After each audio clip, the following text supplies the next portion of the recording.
Hello लोगोफोर good morning बयनिसिमबो आंनि गोसो गोरबोनि अननायखौ हरग्रोबाय लोगोफोर। दा आङो डिउटियाव फैबाय आरोना लोगोफोर, दा ब्रास खालामसै। नोंथांमोना नायदो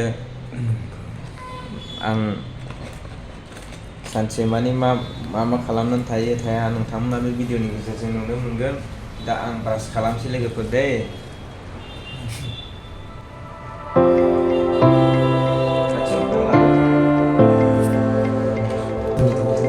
नै सनाफोर, दा आं ब्रास खालामसिगोन।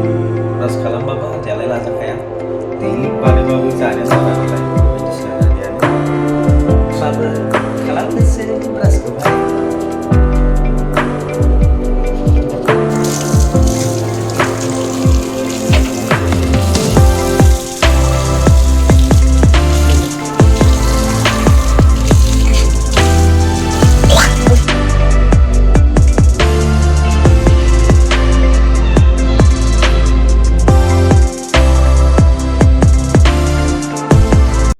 दा क्रिम मोखां सुखांबाय, फुगारबाय, ओमफ्राय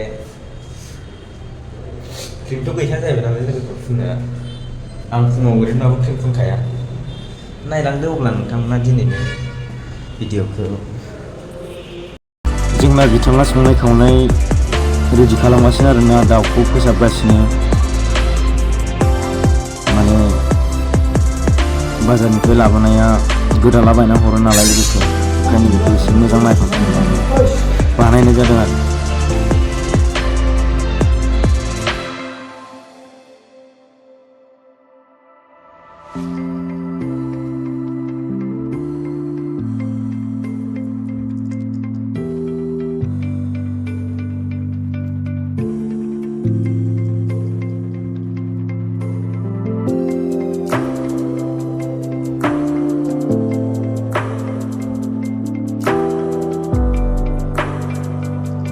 फाइनालि बेदरा मोननोसै आरोना लोगोफोर, मोनबाय।